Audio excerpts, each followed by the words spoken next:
Hey, friends, Peggy Hall here to add some positive value to your life.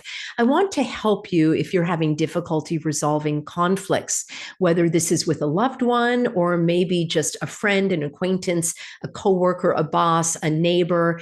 But particularly, it happens when we are having a conflict with someone who's very close to us. And I want to give you a couple of tips on how to get through that and get past that, and then to look ahead for smoother sailing. And that's kind of one of the top tips right there. Is this process that I'm going to walk you through is all about answering the question, what do we do next? Where do we go from here? How do I handle this better next time? So often we are stuck in the issue that we're grappling with, and we want justice and we want revenge and we want some solutions right here and now. And it may be that whatever that conflict is or was, we need to move on from it and talk about where to go from here. So that's going to be at the end. But let's back up a little bit, and I want to share with you why resolving the conflict is so much more important than the conflict itself. Here's what I mean by that. There always is going to be conflict in life. Somehow, I grew up thinking that having arguments was somehow a failure, that if I had some kind of confrontation or difference of opinion with someone, that was a negative experience. And as I grew in my maturity and in my years, I realized that having a conflict, even having an argument, even a heated argument, as long as no one is hurt and nothing is damaged, that's okay in a certain way. And what I mean is that more than focusing on, oh, we had this blowout or we had this argument or we had this conflict and thinking, oh, it's all over now, we'll never recover from that. I want to share a different perspective. You can recover from that. And in fact, the recovery, the resolving of the conflict is more important, in my opinion, than the conflict itself. In other words, don't let the episode of you having a conflict or an argument hold you back from resolving that and moving ahead. This is what would be called holding a grudge when you do the opposite. And it's so sad that I know people very well who have held grudges their entire life. They have had broken relationships, never to be repaired. And that is so distressing to me. So the number one thing is to realize that conflicts happen. These incidents occur in life. No one is perfect. We have different perspectives on things. We have different energy levels. We may be having a good day, a bad day. We might be more easily irritated. We might be on a short fuse. We might have lost our temper. Don't let that be as the expression goes, the be all end all of that relationship. You can resolve that conflict and you can move ahead. So we have to really grasp that concept. Otherwise, these other points won't make any difference. So repeat after me. Having friction and a conflict and an argument is not the end of the world. It happens. It's normal. It's commonplace, and we can get through it. Now, the goal is that both parties can acknowledge and accept that truth.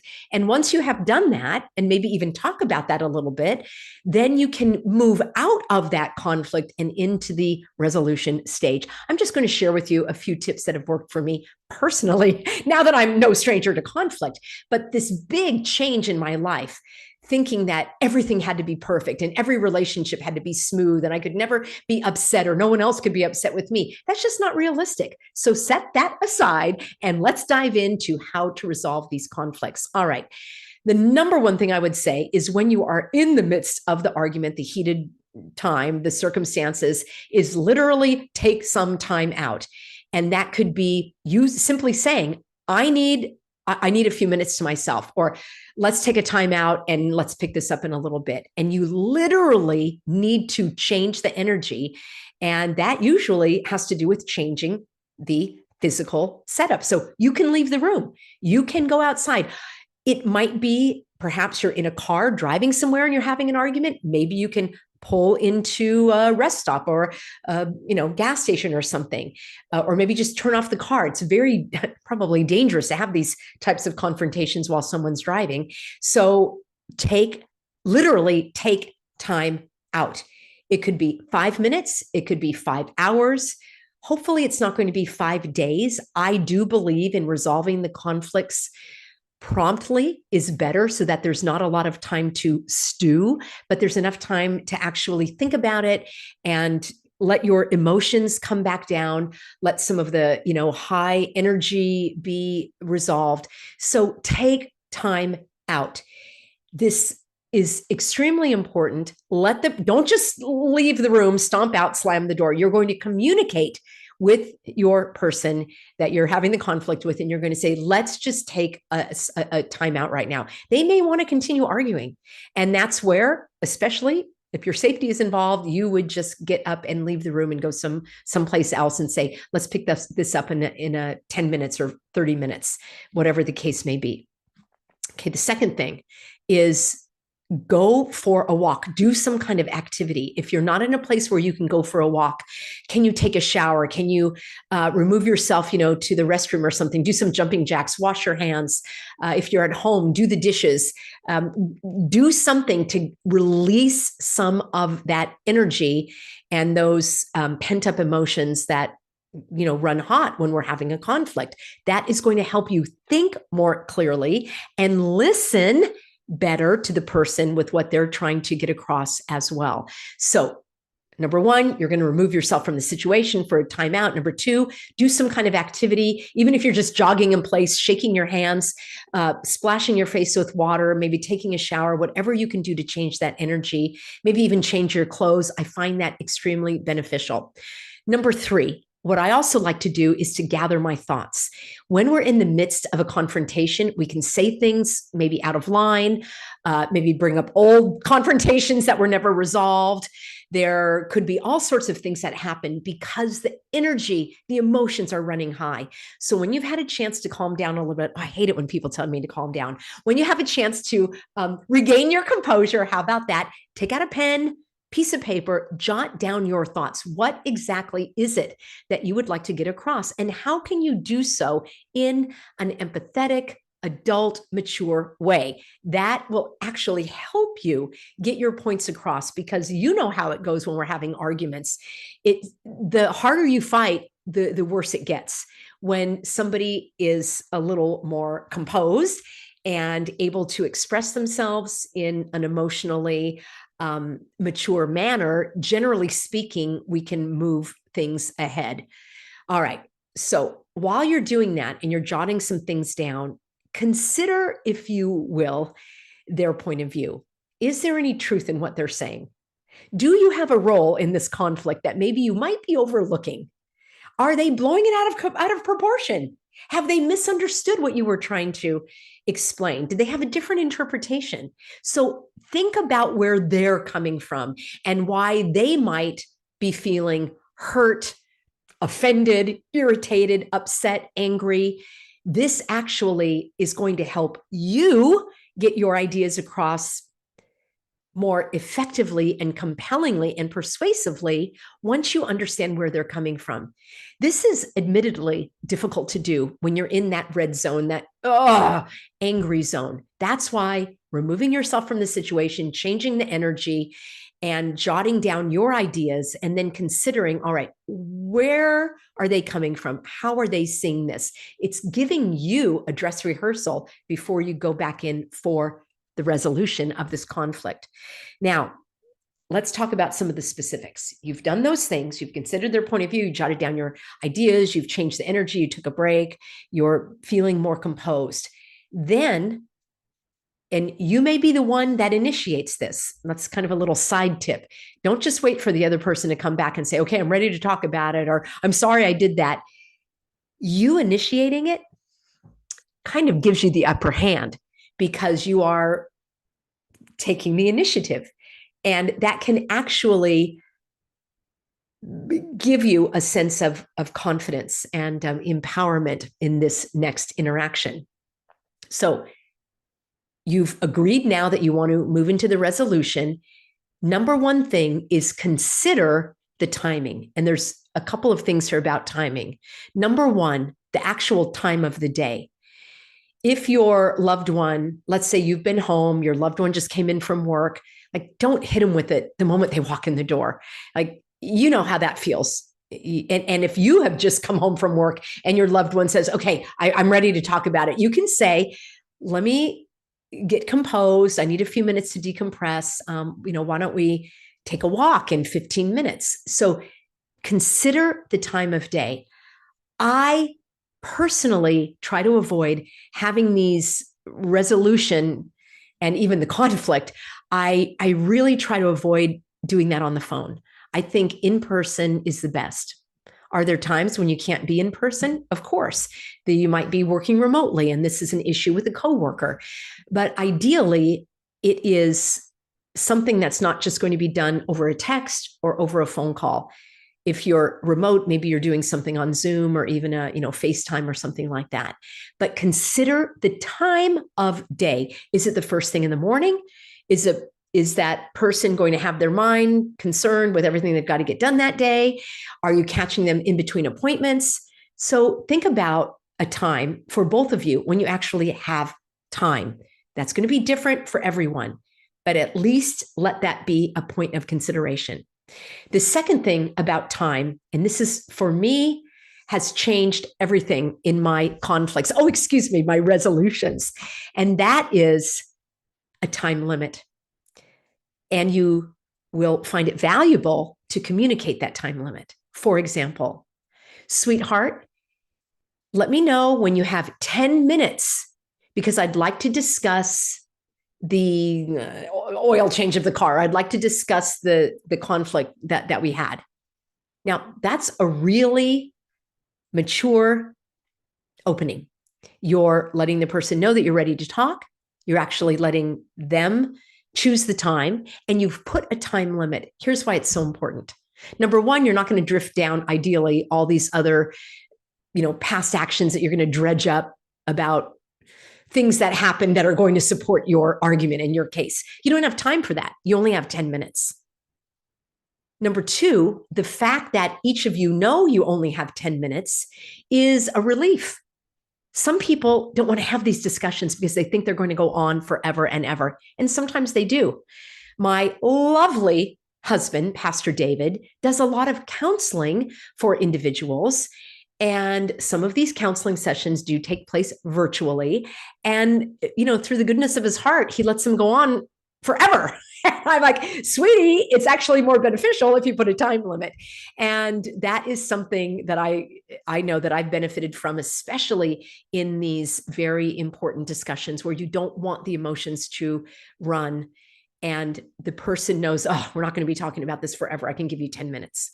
So that the timing of the day and the time limit have been game changers for me. Okay. The other thing that's really important, not only the time, but the location. Where are you going to have this conversation? If at all possible, have it in a neutral place. I find that going on a walk, like a 10-minute walk, is one of the best ways to have these conversations. Number one, you've got movement. So some of that pent-up energy and emotions, those will be released through the movement, through the breathing. It's relaxing when you're on a walk. Secondly, you're side by side. So the confrontational position is not there. That really, when you're face to face with someone, like that's probably the worst, in my experience, the worst way to resolve a conflict. There's too much of a power struggle. It's, me against you. And especially like if at all possible, like let's say it's at work, you don't want to go into that person's office, right? You need to be on neutral ground. So out, in the lunchroom or sitting at a table, but if at all possible, not face to face, sitting side by side or going for a walk. So consider those conditions. If that's not at all possible, try to at least find a neutral position in your home. So you're not just glaring over the, kitchen table at the person.